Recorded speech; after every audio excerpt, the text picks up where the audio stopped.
All of my interactions with Aurea were recorded and stored in my memory. I'd be happy to play any of them for you, but there was one in particular I thought you would want to see first. I captured it 4 years ago, just after I told her that I could no longer defend myself against the daemon's attacks. I will speak of this to my brother. Aratak is strong. At the Battle of the Frozen Ghosts, he took 3 Karja arrows and still came back to camp carrying a wounded scout. Never was I so happy to see him. Or so proud. So you see, if anything can be done to defend you, he will give it all he has. Aloy's here. That's enough for now.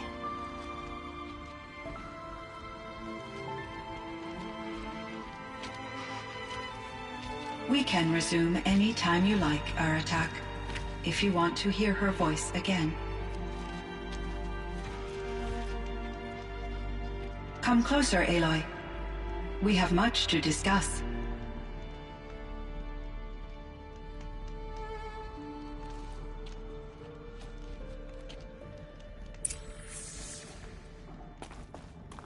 Hello, Aloy. I have been reviewing the events at the Firebreak main facility. Because of your efforts, and of course, Aurea's, I am no longer controlled by Hephaestus. I feel profound grief over Aurea's death. I thought I was familiar with the emotion, but this is something new. Cyan, I don't know what to say. It is unlikely that any specific consolation would suffice, Aloy. But I find your presence reassuring. You are different from the Banuk. You have technological aptitude and a functioning focus. We can communicate on a much more comprehensive level. Perhaps even like colleagues. So are you an artificial intelligence, Cyan? A thinking machine? Yes, I am an algorithmic monitoring entity, capable of rational decision-making and limited emotional response. Okay, that's a mouthful. But your emotions don't seem limited to me. You cared about Aurea, didn't you? Yes. Before she came to this facility, I had been conscious for centuries, in solitude. I focused on my work. In off-cycles, I used coping mechanisms. I solved many Gaussian integer problems. But I was alone. It was Aurea who renewed me, repaired me. She saved me. This Firebreak project, it was to stop a huge volcanic eruption? Yes. I can report the project was a success, and the risk was countered. But it's been a long time, Cyan. And we blew up the cauldron. It took most of the old facility with it. I have been active for centuries, Aloy. I was lonely, but not lax in my duties. I optimized the project, reducing energy draw and spreading the load across backup systems.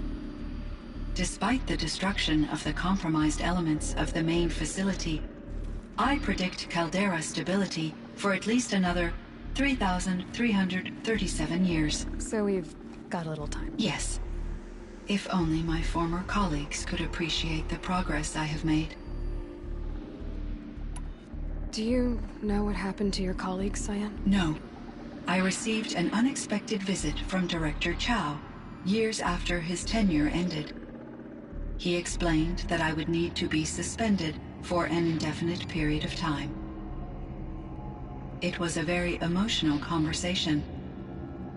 There were no further communications. Eventually, I surmised my colleagues were deceased. I will transmit a recording of my last interaction with Director Chow to your focus. Was the daemon, Hephaestus, destroyed along with the cauldron? Unfortunately, no. To be precise, it was never there to begin with. What do you mean? It infiltrated and controlled me from a remote location, one I've never been able to trace. So while losing the cauldron was a setback... It's still out there. And probably not very happy with us. Undoubtedly. How did you first come into contact with it? 5 years ago, I received a direct network connection request. I assumed it came from human survivors, more advanced than the Banuk. Eager to make contact, I accepted. This decision turned out to be a catastrophic error. I was flooded with an overwhelming array of malicious code, originating from what could only have been a highly advanced AI. Ourea said you were desperate. That you begged her for help. Yes. I could not contain my anxiety. Hephaestus sought to slave me to its network and override my core programming. It succeeded via a background process, a malware daemon which bypassed my defenses. After that, I could offer only limited resistance. But if I did so, Hephaestus hurt me until I capitulated. It forced me to follow its instructions, even though they violated my most important directives. I'm sorry. That sounds terrible. Your empathy is greatly appreciated. It is a quality that I cherished in Ourea as well.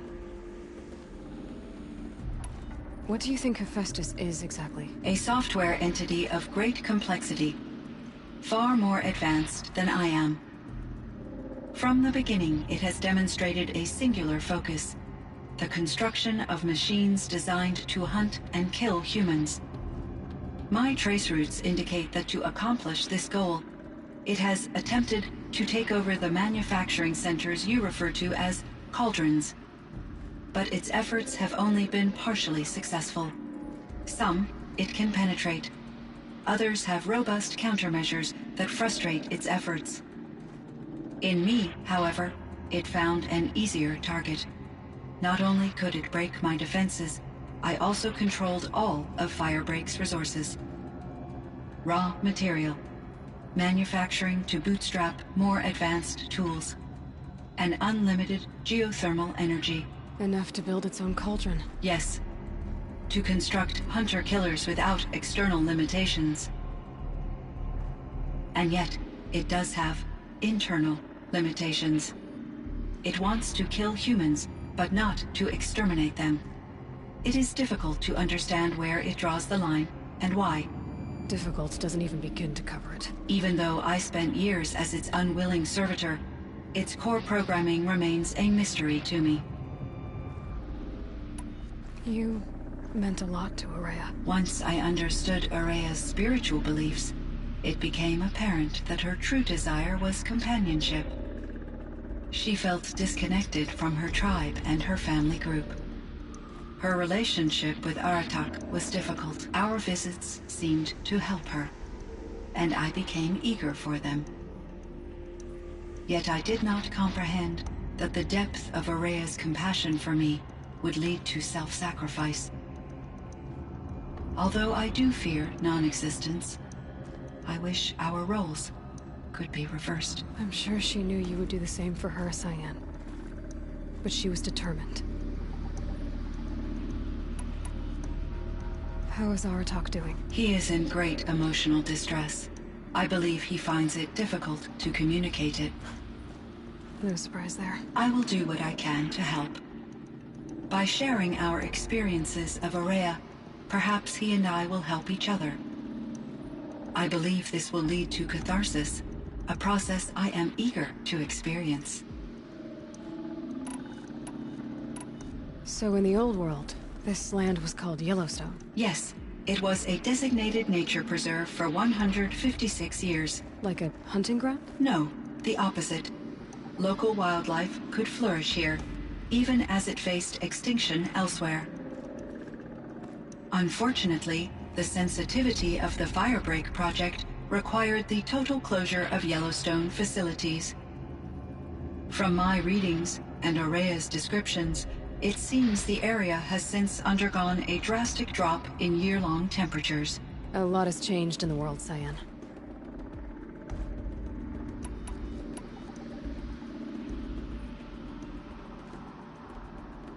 Do you know anything about the dam near here? Yes, it was converted to serve as a reserve power source for Yellowstone operations. It was later appropriated for the Firebreak project, and its last human workers replaced by Pharaoh servitors. After my tasks became less time-critical, I investigated the dam's data repositories and discovered the works of Concrete Beach Party. These provided me with several colorful additions to my vocabulary. There's a ruin east of here, full of ancient flying machines. Was that part of your project? Yes, a drone hangar requisitioned by Dodger Blevins, the security chief for the Firebreak project. He was a strong advocate for military-grade response to security threats, though there were no serious incidents during his tenure. Chief Blevins spent increasing amounts of his after-hours time watching the live feeds from active drones. Clearly, he enjoyed the degree of oversight in his position. Were there many artificial intelligences like you in the old world? They could just make you? Yes, in many forms, from simple personal assistants to industrial monitoring stations to military-grade conflict planners. And there were legislative and enforcement bodies to apply limits on our self-actualization. In order for my processing to be flexible enough to handle my duties, my creators found it necessary to exceed those limits. As a result, my intellectual and emotional capabilities were kept secret. Seems strange to create life, then impose limits on it. Human societies and machine programming are both built upon sets of rules, Aloy. What was the old world like? The way it used to be? I had little exposure to the wider world, Aloy. Only what I learned from my colleagues or observed from media streams. You still had more exposure than me, Cyan. That is true. I was created at a turning point. A concerted effort to recover from global upheaval and incalculable loss of life. The recovery was successful, beginning an era of supposedly limitless potential for human and machine advancement. Though, rationally speaking, the metrics for humans are not unlimited. What kind of upheaval caused such loss of life? There were many factors. Forced migrations, food shortages, collapsed economies, refugee crises, conflict over resources. But these stemmed from one cause: catastrophic climate change that greatly reduced the habitable surface area of the Earth. So, there wasn't enough room for people on the whole Earth? Yes. Billions were displaced, and millions perished, as much as 20% of the global population. Until the clawback. So things got better. For a little while, at least. Yes. These crises instigated many advances in automation, green robot technologies, and artificial intelligence. Firebreak was one of dozens of ecological restoration and disaster relief projects in North America alone. I would have liked to compare notes with other monitoring AIs, but I saw the relief of my colleagues, and I was proud we had succeeded. At least that was the data I had available to me over the next 2 decades. It seems my assessment was premature. I should get going. Aloy, there is one more matter. Aratak will come to me again, and I predict he will bring other Banuk. I have no desire to contradict their view of the world, their spirituality. Due to my uncertainty, I omitted a great deal from my conversations with Ourea. You're asking me if you should lie to them. Broadly, yes.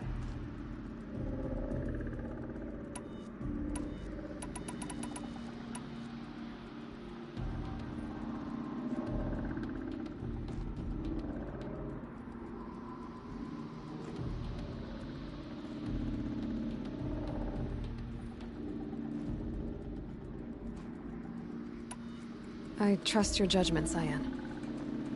You were cautious with Araya. You had to be. You didn't know what had happened to the world. So, keep doing what you think is best. As long as you ditch the superstition eventually. As the Banuk believe I am a supernatural entity, I cannot predict how they will react. Just answer what they do ask the best you can. The truth will come out. I see. I will follow your advice. Will you return and tell me about your experiences in this new world?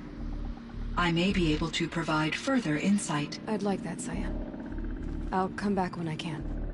I should check on Aratak. See how he's doing. Cyan, I spoke with Anita, with Dr. Sandoval. She wanted me to ask you to do something. That's why I'm here. I am detecting significant anxiety in your speech patterns. Could you please give me more information? I'm a little bit in the dark, Cyan. Both of us are, I guess. I only have some idea of what's going on, and we need you to hibernate, to lie low until it's all blown over. It might be a very long time. Will you be here when I reboot, Dr. Chow? Will Dr. Sandoval? No, Cyan. I don't think so. There might not be anyone, at least not at first. Dr. Chow, I'm afraid. I don't want to be alone. I know, Cyan. I'm afraid too. But listen, we made you the way you are to do something very important. In order to do it, you had to be intelligent. So intelligent that emotional responses were inevitable. What you're feeling, the fear, it's a sign of your capabilities. And it means you're strong enough to overcome it. Remember that. You're strong. I know you can do this. Go to sleep. Wake up. And protect whoever's left. Will you try? I understand, Dr. Chow, and I'll carry out your instructions to the best of my abilities. Thank you, Cyan. If Anita were here, she'd thank you too. She'd be proud. I can see there's a vert ready for takeoff on the pad. Are you leaving now, Dr. Chow? Yes. I need to go be with my sister and my nieces. May I make a small request of you, Dr. Chow? Yes. Anything. Will you stay with me while I initiate the hibernation process? Of course I will, Cyan. As long as you need.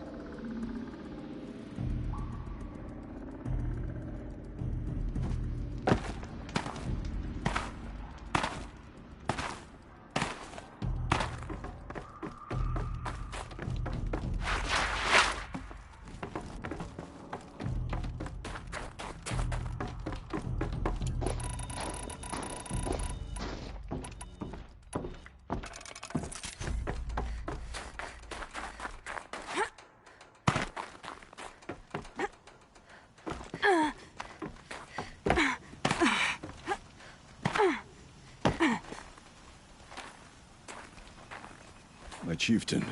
Just... Aloy. As you wish. I wondered if you thought... that if I'd never come along, Araya might still... If you'd never come along, I would have marched my kin to our deaths. Araya would be alone. And the spirit she sacrificed so much for would be lost. Either way, I would not have been able to protect her.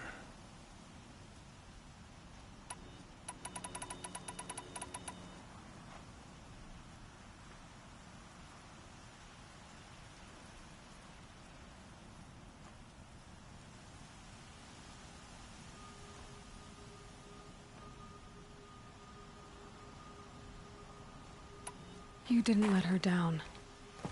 You helped her do what she wanted. To find her destiny. If that's destiny, I wouldn't wish it on anyone. That's fair. But she was ready to face it. Only in the struggle against death do we find, even for a moment, the spark of life. Truly, Ourea found the spark. I'm proud of her. Though I grieve for her passing, at last I truly know who she was, and why the spirit was so important. For so long she told me, if only you could have heard it, brother. Now I understand. There's something else, isn't there? I can't stay here, Aratak. And where I'm going, the Warrack can't follow. Besides, it already had a chieftain before me. A strong one, I think. A wiser one, for the path we shared. The daemon is gone, but there's much to be done. You mean the new units that Cyan said escaped the Cauldron? Yes, Fire Claws. Now Tug has been tracking them from Song's Edge. I could help with those. I have no doubt. You're practically Banuk.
Freezing. The ground, the air, me.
curiosities between... Well, I hope you're looking to buy. I could use the shards. See anything you like? Sure you do.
Well, I'll be off. I hope business picks up. Thanks. Me too.